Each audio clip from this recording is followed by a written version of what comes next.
حضور علیہ السلام گزرے، ایک شخص اپنے بھائی کو حیا کے بارے میں واعظ کر رہا تھا، تو آقا کریم نے فرمایا داہو فإن الحیاء من الایمان، چھوڑ دے اسے، حیا ویسے ایمان سے ہے، یہ تجھے سکھانا نہیں پڑے گا، خود بخود آئے گا۔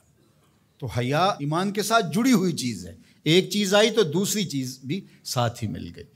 تو اگر حیا رخصت ہو گیا تو ایمان کا بھی کباڑہ ہو گیا۔ اور حیا کے جوہر کو چھیننے کے لیے نادیدہ ہاتھ کام کرتے ہیں، وہ اس لیے کرتے ہیں کہ حیا کے ساتھ ایمان جڑا ہوا ہے۔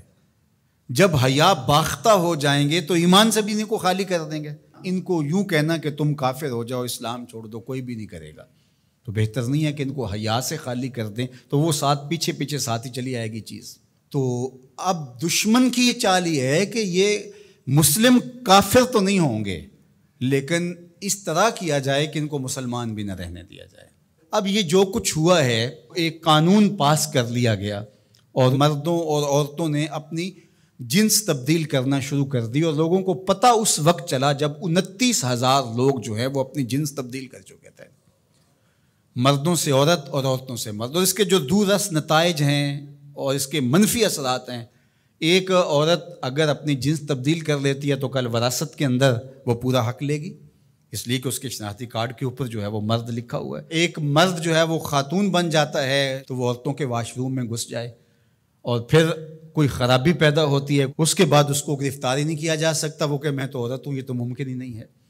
تو بتاؤ کیا ہوگا؟ معاشرہ کس سمجھ جا رہا ہے اور کس رخ پہ جا رہا ہے؟ یہ ہم نے کبھی سوچا تھا؟ جس معاشرت کی اصطلاحات میں حیا آتا ہے، جس معاشرت کی اصطلاحات میں تقوی آتا ہے، جس معاشرت کی اصطلاحات میں عفت، پاک دامنی، اس طرح کی اصطلاحات ہیں جس قوم کی، اس قوم کے ایوان بالا میں اور ایوان زیری میں یہ قرارداد آتی ہے، پھر باقاعدہ یہ قانون کا حصہ بنتا ہے، اور پھر باقاعدہ عملی تنفیذ ہوتی ہے۔ اور جن این جی اوز نے کروڑوں نہیں اربوں روپے اٹھائے ہیں، وہ رپورٹ پیش کرتے ہیں کہ ہم 29,000 کے فگر تک پہنچ گئے اور آگے بڑھ رہے ہیں۔ شب خوں مار دیا جاتا ہے، لوگوں کو پتہ ہی نہیں چلتا۔ جو 22 کروڑ عوام نے نمائندے بھیجے تھے، وہ اتنے بے خبر تھے کہ وہ وہاں بیٹھ کے جو ہے وہ چائے کے کپ کی چسکیاں لیتے رہے اور ڈیسک بجاتے رہے، انہیں پتہ ہی نہیں کیا ہو گیا۔ جو بڑے ان امور کے مار تھے، ان کو سال سال بعد پتہ چلا کہ یہ کیا ہوا۔ تو یہ معاشرت کو اس گندگی میں، اس غلاظت میں دھکیلنے کے لیے سب کچھ کیا گیا، اس کو قانونی تحفظ فراہم کر دیا گیا۔ ہم جنس پرستی کی طرف، اور نہ جانے وہ لفظ نامانوس ہے ہمارے لیے، لیکن اب وہ سرایت کر گئے اس معاشرے کے اندر، اس پہ بات ہوتی ہے۔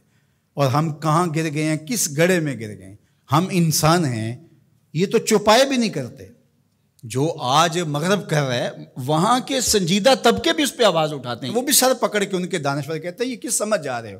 چونکہ جمہوری نظم ہے، جہاں زیادہ لوگ ووٹ ڈال دیں گے وہ ہو جائے گا، لہٰذا اس وجہ سے وہ مجبور ہیں۔ لیکن وہ کہتے ہیں یہ کیا ہو رہا ہے، یہ کیسے ممکن ہے؟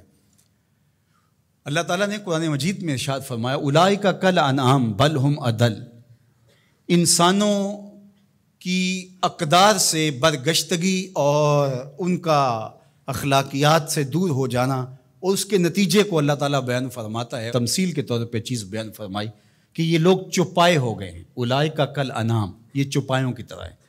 آگے فرمایا بل ہم اضل، بلکہ یہ چوپایوں سے بھی بدتر ہو گئے ہیں۔ آپ نے کبھی نہیں دیکھا ہوگا کہ کسی نر چوپائے نے نر چوپائے کے ساتھ جفتی کی ہو۔ جب جنسی خواہشات پیدا ہوتی ہیں تو وہ اپنی مادہ کو تلاش کرتا ہے، کبھی نر سے جفتی نہیں ہوا ہوگا۔ لیکن انسان جب اخلاقیات سے گرتا ہے تو وہ اتنا گندا اور بدتمیز ہو جاتا ہے کہ یہ تمیز بھی ختم کر دیتا ہے جو چوپائے بھی رکھتے ہیں۔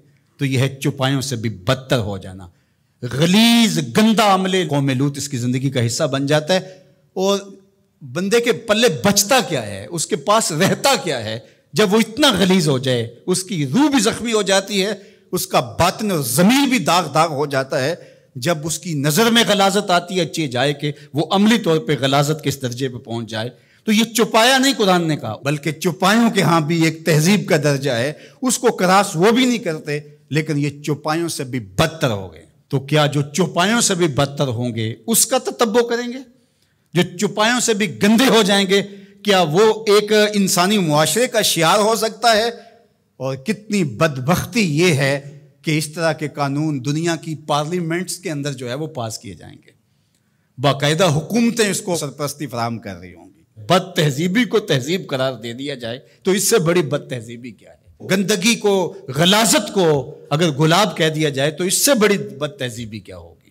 تو یہ معاشرت کی گندگیاں ہوتی ہیں، لوگوں کے ذہن کے اندر پنپنے والی گندگیاں مجسم روپ میں آ جاتی ہیں، اور وہ معاشرہ پھر انسانوں کا معاشرہ نہیں رہتا، وحشیوں کا معاشرہ ہو جاتا ہے، بلکہ وحشیوں سے بھی بدتر معاشرہ ہوتا ہے، بل ہم عدل کا عملی روپ بن جاتا ہے۔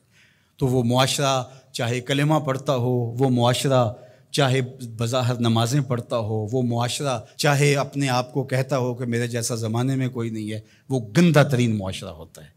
تو مغرب کے اندر تو یہ چیزیں عیب نہیں ہیں، وہاں تو باپ اور بیٹی کا رشتہ بھی عیب نہیں ہے، وہاں تو جو ہے وہ دادی اپنے پوتے سے حاملہ ہو جاتی ہے تو وہ عیب نہیں سمجھا جاتا وہ اس معاشرے کے اندر۔ وہاں حرام زادہ ہونا کہ اس کے باپ کا پتہ نہیں ہے، وہ تو اس معاشرے میں عیب نہیں ہے۔ تو کیا مغرب کی نقالی میں ہم سب کچھ قبول کر لیں گے؟